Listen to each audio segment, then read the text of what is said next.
नमस्कार दोस्तों, इस वीडियो में आपका स्वागत है। आज के इस वीडियो में हम बात करने वाले हैं ग्रुप बी के लिए most important topic blood and blood group यानी रक्त और रक्त समूह से जुड़े most important previous year questions जो ग्रुप डी के दृष्टिकोण से बहुत इंपॉर्टेंट रहने वाले हैं। तो चलिए बिना किसी देरी के वीडियो को शुरू करते हैं।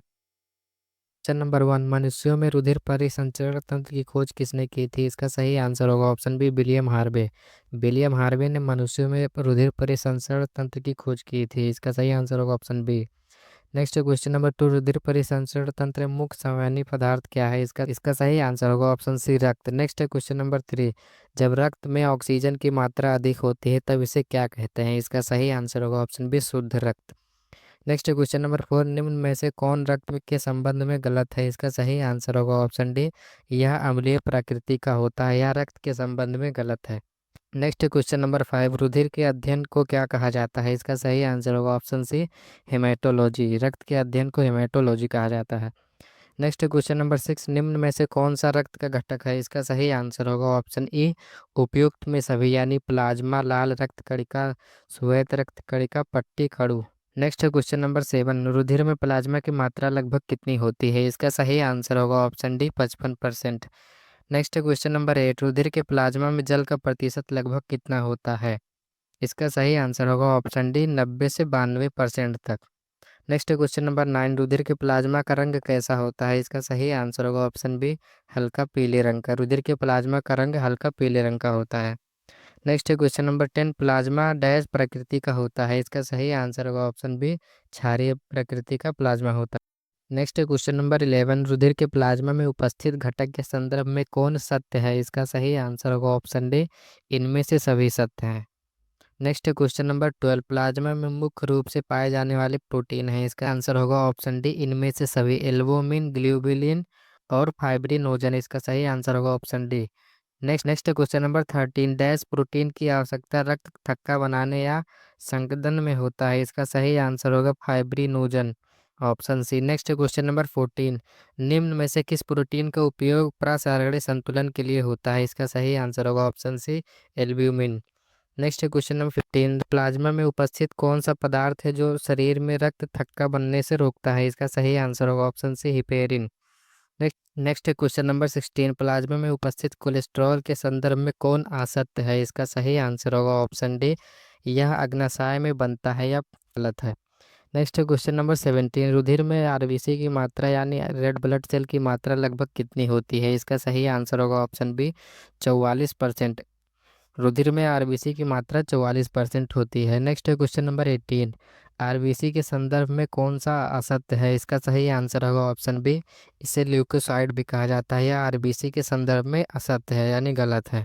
क्वेश्चन नंबर 19, आरबीसी का कब्रिस्तान यानी रेड ब्लड सेल का कब्रिस्तान और मानव शरीर का ब्लड बैंक किसे कहा जाता है? इसका सही आंसर होगा ऑप्शन बी, प्लीहा में। नेक्स्ट क्वेश्चन नंबर 20, भ्रूणीय अवस्था में आरबीसी यानी रेड ब्लड सेल का निर्माण कहाँ होता है? इसका सही आंसर होगा ऑप्शन डी, ए और सी यानी यकृत और प्लीहा में। Next question number 21, haemoglobin dash में पाया जाता है? इसका सही आंसर होगा ऑप्शन ए, हीमोग्लोबिन लाल रक्त कोशिका में पाया जाता है। नेक्स्ट क्वेश्चन नंबर 22, ऊंची जगहों या ऊंचाई वाले स्थान पर मानव शरीर में लाल रक्त कणिकाएं की संख्या क्या हो जाती है? इसका सही आंसर होगा ऑप्शन सी, संख्या में बढ़ते हैं। नेक्स्ट क्वेश्चन नंबर 23, आरबीसी में होगा? इसका सही आंसर होगा ऑप्शन बी, केवल अवायवीय श्वसन। नेक्स्ट क्वेश्चन नंबर 24, आरबीसी का बनना क्या कहलाता है यानी रेड ब्लड सेल्स का बनना क्या कहलाता है? सही आंसर होगा option A, erythropoiesis. Next question number 25, असामान्य रूप से आरबीसी का बढ़ना क्या कहलाता है? इसका सही आंसर होगा option A, polycythaemia. Next question number 26, 120 दिन बाद आरबीसी यानी रेड ब्लड सेल्स को कौन निगल जाता है? इसका सही आंसर होगा ऑप्शन ए, फाइगोसाइट्स। नेक्स्ट क्वेश्चन है क्वेश्चन नंबर 27, डैश के आरबीसी में केंद्रीय पाया जाता है? इसका सही आंसर होगा ऑप्शन बी, ऊट। नेक्स्ट क्वेश्चन नंबर 28, निम्न में से कौन सा एक ल्यूकोसाइट है? इसका सही आंसर होगा ऑप्शन बी, डब्ल्यूबीसी यानी white blood cells. Next question number 29, WBC से संबंधित कौन गलत है? इसका सही आंसर होगा ऑप्शन ए, इसका जीवन काल 120 दिन तक होता है, डब्ल्यूबीसी के संबंध में गलत है।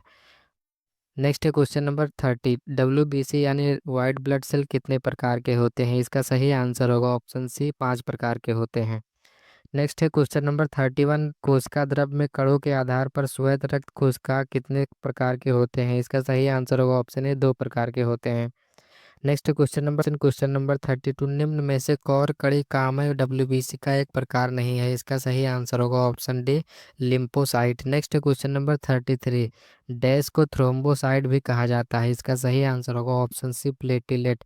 प्लेटिलेट्स को थ्रोम्बोसाइट भी कहा जाता है। नेक्स्ट क्वेश्चन नंबर 34, निम्न में से कौन सा रक्त का थक्का जमने में मदद करता है? इसका सही आंसर होगा ऑप्शन सी, प्लेटिलेट्स। प्लेटिलेट्स जो रक्त के थक्का जमने में मदद करता है। नेक्स्ट क्वेश्चन नंबर 35, डैश रोग प्रतिरोधक क्षमता को बढ़ाता है? इसका सही आंसर होगा ऑप्शन बी, डब्ल्यूबीसी यानी वाइट ब्लड सेल जो है रोग प्रतिरोधक क्षमता को बढ़ाता है। नेक्स्ट क्वेश्चन नंबर 36, मनुष्यों में रक्त समूह ए बी और ओ का पता सबसे पहले किसने लगाया था? मनुष्यों में blood group A B O का पता सबसे पहले किसने लगाया था? तो इसका सही आंसर होगा option A, Karl Landsteiner. Number 37, RBC के सतह पर एक विशेष प्रकार के प्रोटीन यानी ग्लाइकोप्रोटीन को क्या कहते हैं? इसका सही आंसर होगा option C, antigen. Next question number 38, निम्न में से किस रक्त समूह में एंटीजन ए और बी दोनों होगा साथ ही कोई एंटीबॉडी नहीं होगा? इसका सही आंसर होगा option C, blood group A और B. Next question number 39, dash को सार्वभौमिक ग्रहणकर्ता कहा जाता है? इसका सही आंसर होगा ऑप्शन सी, रक्त समूह ए और बी यानी ब्लड ग्रुप ए और बी। नेक्स्ट क्वेश्चन नंबर 40, किस रक्त समूह में कोई एंटीजन नहीं होता है जबकि एंटीबॉडी ए और बी दोनों होगा? इसका सही आंसर होगा option A, blood group O. Next question number, किस रक्त समूह को यानी किस ब्लड ग्रुप को सार्वभौमिक दानकर्ता कहते हैं? इसका सही आंसर होगा option C, blood group O.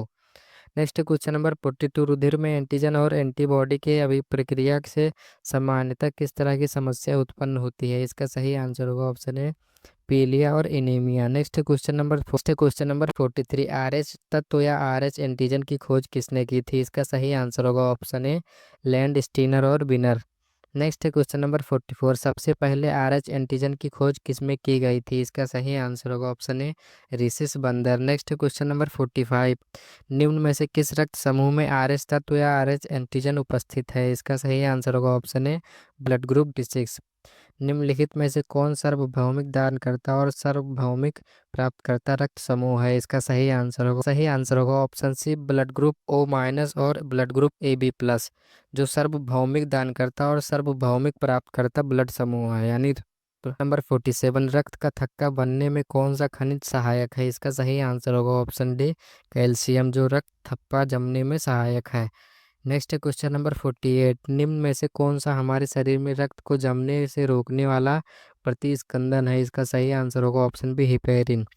Next question number 49, निम्न में से कौन सा विटामिन रक्त का थक्का बनाने के लिए सहायक है? इसका सही आंसर होगा ऑप्शन डी, विटामिन के जो रक्त थक्का बनने के लिए सहायक है। नेक्स्ट क्वेश्चन नंबर 50, रुधिर वाहिका से निकाले गए रुधिर को जमने से बचाने के लिए उसमें क्या मिलाया जाता है? इसका सही आंसर डी, इनमें से सभी, हेरोडीन, सोडियम ऑक्जिलेट और पोटेशियम ऑक्जिलेट। इसका सही आंसर होगा ऑप्शन डी, इनमें से सभी। उम्मीद कर वीडियोस पाने के लिए चैनल को सब्सक्राइब करना ना भूलें। मिलते हैं अगले वीडियो में नए टॉपिक के साथ।